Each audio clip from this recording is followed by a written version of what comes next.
Dr. Russell B. Tolentino. I'm a chef and a dentist at the same time, and also a mom of 4, a restaurant owner, a businesswoman, a daughter. My favorite role is being a mom kasi very fulfilling yung a mom of 4. Napalaki mo na sila, they are already grown up, and my eldest is already a CPA, and then second one is already a licensed physical therapist, and then the third one, kumukuha siya ng civil engineering, and then my youngest, third year high school. Fulfilling part of being a mother is nakikita mo silang they are growing to be a good person. Yun yung achievement ko na nakikita ko silang they are very kind, very down to earth, humble. Yun yung pinaka-fulfilling part, being a mom. The toughest part, siguro, of being a mom, for me, raising them. Siguro the toughest thing na nangyari sa akin when I encountered this mental illness, wherein I have to heal for them. So, kailangan talaga yung mental health ko healthy. Kasi paano ko ipapakita sa kanila yung ganitong sitwasyon. So, parang sa akin, parang kailangan kong maging tough, kailangan kong ma-survive yung mental health journey ko for me to be able to show them my love and to care for them. Kasi nung nagkaroon kasi ako ng ganito, depression and everything, I lost interest of everything. Nawalan ako ng interest to cook for them, to talk to them, and sometimes I neglect them. Kasi parang dinedetach ko yung sarili ko sa kanila. So this is the toughest part na nangyari sa buhay namin, sa buhay ko. Ang hirap siyang i-overcome actually. Kasi I've been taking medication for almost 3 years and on and off. I'm feeling the waves, sabi nila, healing is not linear and everything. So, there are times na okay ako, there are times that hindi ako okay. I was in denial na parang sabi ko sa sarili ko, but why am I experiencing it? Parang nasa akin naman ng lahat, kung tutuusin, perfect na lahat, di ba? Pero why is it that I am experiencing this kind of illness? Luckily, slowly, baby steps, nakaka-heal ako, nag-heal ako. At first, I battled alone lang talaga. So, there were times that, syempre, you can't tell anyone that you're suffering like this. Kasi yung stigma of, oh, baka baliw ka na, or something like, there's something wrong in your brain. Mental health is not a joke. Having depression is not a joke. Para sa akin, parang tinago ko siya. And then, eventually, nung hindi ko na siya kayang isuppress, parang sabog na talaga. And then, it's the time na I seek medical help from the psychiatrist, psychologist. And then, slowly, mayroon na akong mga support system, yung mga friends ko, and then my family, especially my children, and my parents. You can't battle it alone. The medication, it cannot cure you talaga. It will just make you calm. It will just make you functional. Pero yung totally cure, hindi kanya talaga totally makikure. It's your own self that will cure you eventually. Well, I see myself now as a warrior because I'm battling this illness. And every day, it's really a struggle for me. Waking up, sometimes parang merong time bomb na nakalagay sa brain mo na anytime pwede siyang sumabog. Anytime pwede kang ma-depress. Every day is really a battle. Parang a battlefield for me. You have to show up to other people. Kasi ito na yun eh. This is a matter of accepting the fact that you have this condition.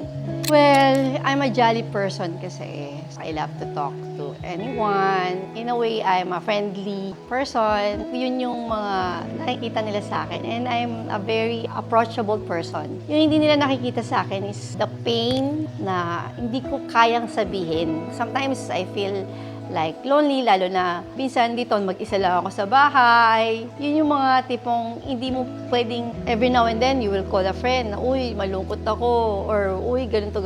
Kasi it's not all about you. Everybody is also struggling. So parang sa akin, I just kept it to myself. Okay lang to, lilipas din to, itutulog ko lang to, and then later on, wala na to. Yung mga tipong ganon. Ang nakaka-pressure on your part is yung fear of failure, yung expectations nila towards you, na parang there's no room for pagkamali. Kasi sa totoo lang, kaya ako nagkaroon ng ganitong mental illness is because I failed in so many ways. I failed as a wife, Sometimes I failed as a boss, I failed as a restaurant owner, sometimes I failed as a dentist, sometimes I failed as a chef. Kaya parang mental illness for me is you're battling with your own mind. Yung mga failures mo sa buhay, yung feeling mo you're not worth it, parang you're not worthy, mga ganon. Nag-undergo ako ng symptoms na I almost die because tumalon ako sa building, mga ganyan. That's the time na parang sabi ko, hindi na siya normal. So there's something wrong with me. Sa akin, yung may mga ganitong condition, kailangan lang nila is to understand them and to be there for them. Oo. Just a tap on their shoulder, it's enough. Say hi. Kumustahin mo lang kahit papaano. It will make their day bright. May mga times pa nga na may magpi-PM sa akin na, Doc, I am experiencing the same thing as yours. Anong gagawin ko? So, nag-a-advise na ako. You have to prepare yourself. You have to eat well. You have to take care of yourself. Remember that you are loved. Kahit na feeling mo hindi ka loved, but we have a God who is very loving and faithful to us. So, you just have to pray. Yun yung mga sinasabi ko. And just do the things that you like. Diba? Regardless kung anong sasabihin ng ibang tao.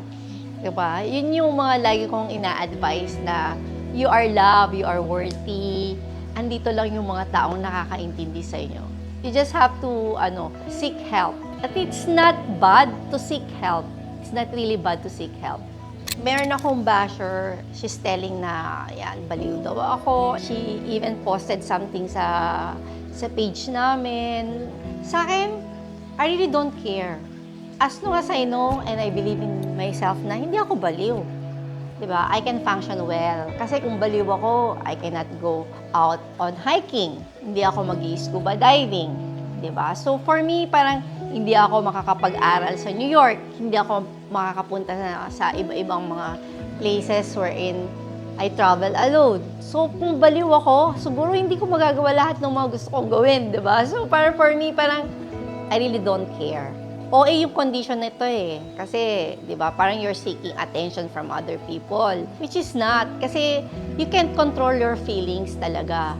It's just so happened na sa brain mo, bigla kang madedepress, bigla kang masasad, biglang all of a sudden, biglang ganito yung nafe-feel mo. Parang nag-iba lang yung weather, iba lang yung nafe-feel mo and everything. So parang sa akin, parang I am ready. I am ready to answer all those questions, all those allegations, all those bullying. I can answer them. Kasi nagdaan ako doon eh. The saddest part sa buhay ko is even the closest person in your life na sabihan ka na, baliw ka na, you're crazy.